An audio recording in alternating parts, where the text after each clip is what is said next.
Hello అండి, అందరికీ నమస్కారం. అరటికాయ ఇగురు కూర నేను ఎలా చేస్తానో చూపిస్తాను. దీనికి ముందుగా లేత అరటికాయలు 2 తీసుకున్నాను, ఉల్లిపాయలు 3,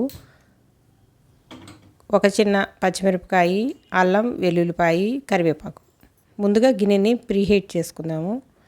తర్వాత అరటికాయని మనం తొక్క తీసేసుకుని చిన్న చిన్న ముక్కలుగా కట్ చేసుకుని ఉప్పు వేసిన నీళ్ళల్లో వేసుకుందాం. ఉప్పు వేసిన నీళ్ళల్లో అరటికాయ వేస్తే కండ్రెక్కకుండా ఉంటుంది, నల్లగా అవ్వకుండా ఉంటుందన్నమాట. ఈ కూర చాలా ఈజీగా అయిపోతుంది, నాన్ వెజ్ కర్రీ లాగా ఉంటుంది. ఇది తినను అనే వాళ్ళు ఎవ్వరు ఉండరనమాట, అందరూ ఇష్టంగా తింటారు. ఇందులో చాలా రకాల కాంబినేషన్స్ చేసుకోవచ్చండి. ఎండురొయ్యలు వేసుకోవచ్చు, ఎగ్స్ వేసుకోవచ్చు, ఇలా రకరకాల కాంబినేషన్లో అరటికాయ ఇగురు వండొచ్చు.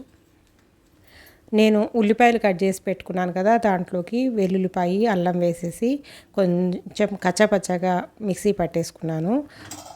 గిన్నె బాగా హీట్ ఎక్కిపోయింది. నేను ఈ పనులన్నీ చేసేలోపు దీంట్లో కూరకి సరిపడా ఆయిల్ వేస్తున్నాను. 2 టేబుల్ స్పూన్ల వరకు ఆయిల్ పడుతుంది, ఎందుకంటే ఇది కూడా మనకి బాగా వేగాలి ఉల్లిపాయ, అందుకని అనమాట. మిక్సీ పట్టుకున్న ఉల్లిపాయ పేస్ట్ వేసేస్తున్నాను. చిన్న చిన్న ముక్కలుగా అయినా కట్ చేసుకోవచ్చు ఆనియన్స్. అలా కట్ చేసుకోవడానికి టైం లేదన్నప్పుడు ఇలా మనం పల్స్ మోడ్లో మిక్సీలో వేసేసుకొని ఇలా చేసుకోవచ్చు. ఈ కూరకి ఇలా చేసినట్టయితే గ్రేవీ బాగా వస్తుంది. పచ్చిమిరపకాయ 1 తీసుకున్నాను, 2 ముక్కలుగా చేసి చీల్చి వేసేస్తున్నాను. ఇది కూడా వేసి కొంచెం సేపు సిమ్లోనే పెట్టుకొని కలుపుతూ వేయించుకోవాలి. ఇలా మిక్సీలో వేసిన పేస్ట్ వేసినప్పుడు తప్పకుండా జాగ్రత్తగా దగ్గరుండి కలుపుతూ వేయించుకోవాలి. దీనికి కావలసిన మసాలాలు ఏమీ లేదండి, సింపుల్గా వేసేసుకోవచ్చు. పసుపు, ఉప్పు, కారం ఉంటే సరిపోతుంది. మనం అల్లం వెల్లుల్లిపాయ ఉల్లిపాయ పేస్ట్లో వేసాం కదా, కొద్దిగా గరం మసాలా ఇంట్లో చేసిందైనా వేసుకోవచ్చు, లేదంటే కరివేపాకు, పసుపు వేసి వేయిస్తున్నాను. లేదంటే చికెన్ మసాలా పొడి దొరుకుతుంది కదా, అదైనా వేసుకోవచ్చు. చాలా అంటే చాలా తక్కువ వేయాలి, ఒక చిన్న టీ స్పూన్ వేస్తే సరిపోతుంది. మసాలాలు ఎక్కువగా వేయద్దు. అంతేనండి. ఇప్పుడు ఉప్పు కూరకి సరిపడా అంతా వేసేసి కాసేపు వేయించుకుందాం.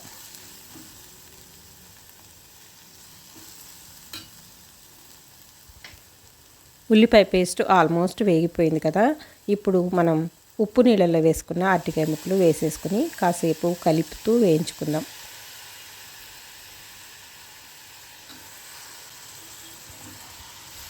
ముక్కలకి ఉల్లిపాయ మసాలా అంతా బాగా పట్టేలాగా బాగా కలపాలి, అంతా సరిసమానంగా. అలా కలిపేసి కాసేపు మూత పెట్టి 5 నిమిషాల పాటు మగ్గించుకుంటే ముక్క ఉడికిపోతుంది. ఈ కూర చాలా తొందరగా అయిపోతుందండి, అరటికాయ తొందరగా ఉడికిపోతుంది.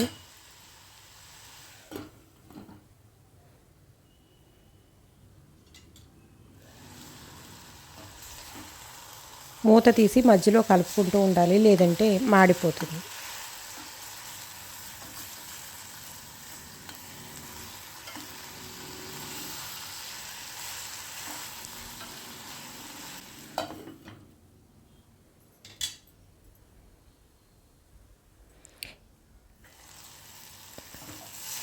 చూడండి, అరటికాయ కూడా చాలా వరకు మగ్గిపోయింది.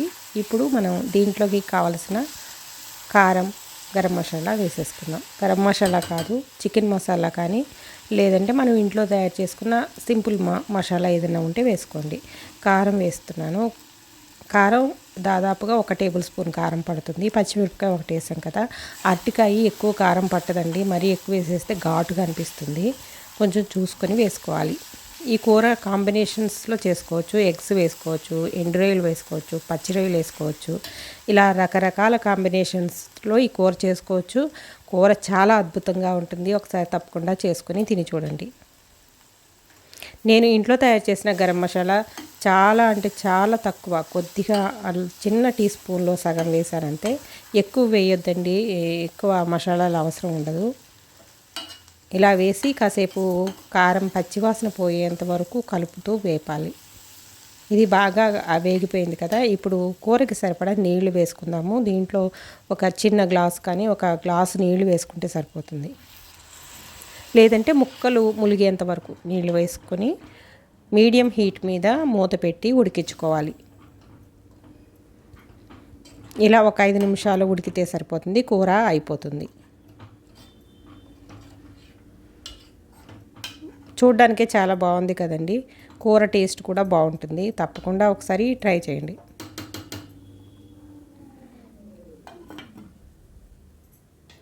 దీంట్లో టమాటా కూడా వేసుకోవచ్చు ఇష్టం ఉన్నవాళ్ళు. ఇష్టం లేని వాళ్ళు ఇలా చేసుకుంటే మనం చికెన్ కర్రీ కానీ నాన్ వెజ్ కర్రీస్ తిన్నట్టుగా ఉంటుంది. కూర దాదాపుగా ఉడికిపోయింది. ఇంకొంచెం నీళ్ళు ఉన్నాయి. కాసేపు ఉడికిస్తే కూర దగ్గరికి పడిపోతుంది.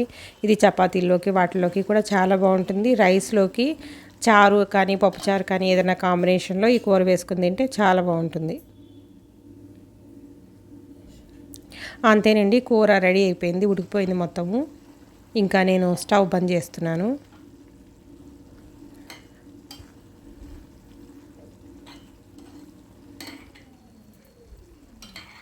వీడియో నచ్చితే లైక్ చేయటం మర్చిపోకండి. అలాగే మీ ఫ్రెండ్స్కి ఫ్యామిలీ మెంబర్స్కి షేర్ చేయండి. థ్యాంక్ యూ అండి. Thanks for watching.